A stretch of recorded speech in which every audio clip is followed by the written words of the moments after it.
OCD and brain scans. That's what I'm going to be talking about today. Why do we see that so often on social media about brain scans and OCD? Well, I'll tell you the exact reason you see that on social media. Because OCD sufferers want to know what's going on inside their head, right? Because they're very stuck. And like anything, if you go to a doctor and you say, oh my God, I feel terrible, I think I've got a cold or whatever, and the doctor explains, the doctor tends to explain, oh, you have a cold, leave it a few days and see how you go, right? They don't give you the exact detail of what the scientific what the exact scientific reasons are behind the human beings experiencing cold symptoms, because you don't need to know that. However, if you have something like a rarer illness that you've got to live with, maybe a fracture in your hand, they're going to show you things like an X-ray and stuff like that. Now, they don't really need to show you that at all. They could just explain, okay, go and see our physio, do these exercises. You don't actually need to know the specifics of all of that information that isn't really going to make much difference to your recovery process. Now, with OCD, what happens is it's actually more tricky than that. People are stuck in their head and they're so frustrated. And the nature of the disorder is, I want to know why I'm stuck. I want to know something from the past or something in the future. And it's that inquisitive, compulsive nature. And people often say, oh, I'm just an inquisitive person, Rob. No, that is the compulsive cycle that's keeping you going down that cycle. Now, you may have a personality type that's also very sort of inquisitive, black and white thinking and so on, that can also fuel the anxiety cycle. Not meaning you can't recover if you're quite a sort of quite a controlling like nature personality. Of course you can, but you need to become more flexible on the areas where the OCD cycle is. Now, in relation to brain scans on social media posts, every day I get messaged tons and tons of links for social media content online, and people tag me in comments and say like, Rob, explain this to them or whatever, or what's your take on this? Now, with brain scans, the reason this is the case, what OCD sufferers want to know is what is going on in their head. Now, what does the person who has got a TikTok video want to demonstrate? They want to demonstrate often what is going on in their head, in your head. When they don't understand OCD, they go down that compulsive cycle. So you'll often see, specifically when someone is trying to appear very smart on a particular topic like OCD, what happens is you get doctors and specialists on social media going, this is an OCD brain with a brain scan, this is a normal brain. It's completely irrelevant. It's like the word amygdala people use. They're like, amygdala. The amygdala is misfiring in this way, and that's why. You don't need to know that. You do not need to know that. Knowing that gets you no closer to recovery. In a lot of cases, it makes you get more lost, because you're like, oh my God, I need to work on my amygdala. I need to know about my prefrontal cortex. Now, I've just asked one of our team, Nick, to make an in-depth video on this on our YouTube channel, because prior getting recovered by coming to me, he went to a clinic which was all about brain scans and nutrition and diet to recover. And he spent thousands doing that. And he obviously did not recover. And when he did that, he was convinced many years ago that brain scans and seeing what was going wrong in the brain and then a proper diet and gut balance would lead to recovery. It doesn't. You could eat junk food all day long and you could recover. It wouldn't be ideal. It wouldn't be what I would advise. But as long as you were working on your beliefs and changing your perspectives, you'd recover. Now, in relation to brain scans, you're going to see more and more of these over the years, because people are going to show them, because OCD sufferers will be like, oh my God, I didn't know that. That's my brain. That's the reason I've got a different brain. I'm not just making this up. This is a real problem that I'm suffering from. And look, it's on that scan. And what happens there is you get the inquisitive compulsive cycle. Oh my God, they really grasp OCD. They've noticed on a scan. Then the gut. Oh yeah, if we take something in the gut, everything goes into the stomach, then it must get better. No, that does not work. There is no known diet that ever leads to recovery, okay? I have worked with over 40,000 people over the years with OCD.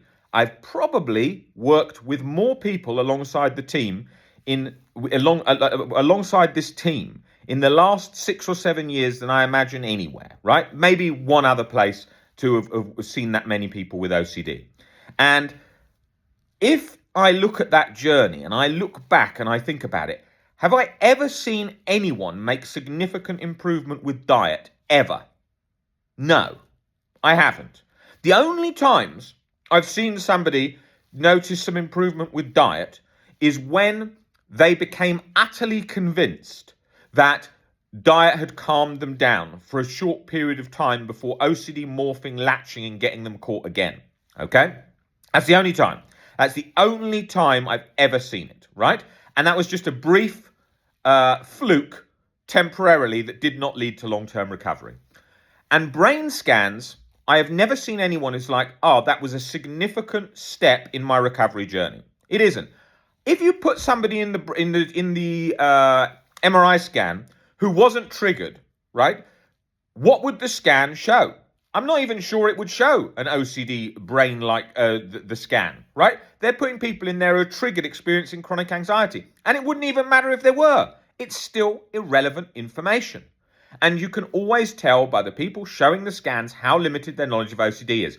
They're always talking in a reassurancy tone. They are always talking about thoughts are just thoughts, learn to relabel thoughts. Crap. Thousands of books on that. Doesn't work most of the time for chronic OCD. Barely any time. I never see a long-term recovery case where someone's like really balanced that was just changed their relationship with thoughts. I'm not saying I never see it, but how rare it is pretty rare.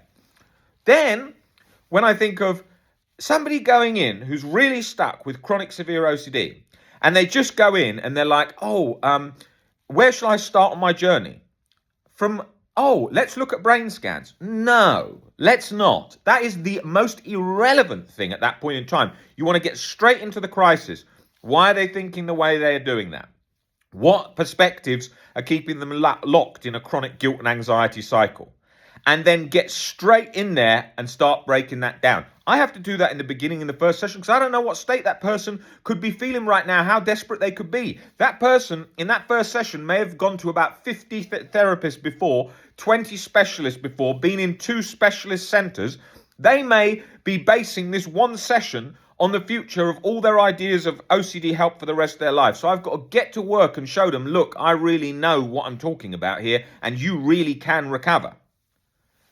Now, are we getting more lost today with all this nutrition stuff for so many areas of mental health? Absolutely. The number of people that come into me, they're like, oh, Rob, I'm on a meat-only diet. Oh, Rob, I'm on this new diet. Forget OCD. They've become more compulsive, more controlling. They can barely even go out because they're scared that they can't eat what they need to eat when they're in a restaurant. You need to be able to live life in all settings. You need to be able to go to a restaurant with your friends and have dinner. And people will say, but you can bring your own lunch or you can pick a specific thing. Yes, and if you're training as an athlete, I get that. But if you're just training for better mental well-being, right, your diet doesn't need to be so good that you can't even eat in a restaurant. Take me, for example, right? I'm someone recovered from chronic severe OCD for many years. I'm not stuck with OCD one bit at all, right? Right now, I'm currently in Madrid and I'm in the hotel room and it's actually quite cold. That's why I've got this jacket on. And whilst I'm here, I'm eating a lot of tapas. Not the healthiest. Spanish omelette, jamon serrano, for lunch, dinner, wine. You know, I'm on a holiday. That is what you're going to eat when you're in Madrid. I'm not thinking, oh, I've got to eat this, I've got to eat that for all these different reasons. I feel fine. I am really balanced in my mind. I don't feel any guilt and anxiety. I'm in pretty good shape. I'm enjoying my life, right? I spent years stuck with OCD whenever I traveled with so many compulsions and so much chronic guilt and anxiety, acid reflux, not able to eat any spicy food, not drink red wine due to acid reflux, fear of choking in my sleep, all kinds of sleep-related insomnia, getting 2 hours sleep a night in hotels when traveling, scared that the day would be ruined if I didn't sleep the night before, and all of that for years. I have lived this in the trenches. If you go through this page, you will see that this is an account written by deep trenches style life of OCD, you know? That I had thousands and thousands of symptoms of OCD. I suffered a level which would put me in one of the rare cases. I recovered, okay?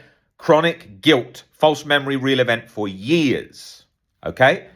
Now, if you ask people who know me personally, they'll say Rob doesn't really worry about anything at all much. Really, I never see him worried. I never see him really that angry. And that's just how he is. They don't know any different because they didn't see me when I was stuck. Now, the point of this is that didn't come through diet. That didn't come through brain scans. That came through deep perspective, philosophical shifts in how I see life.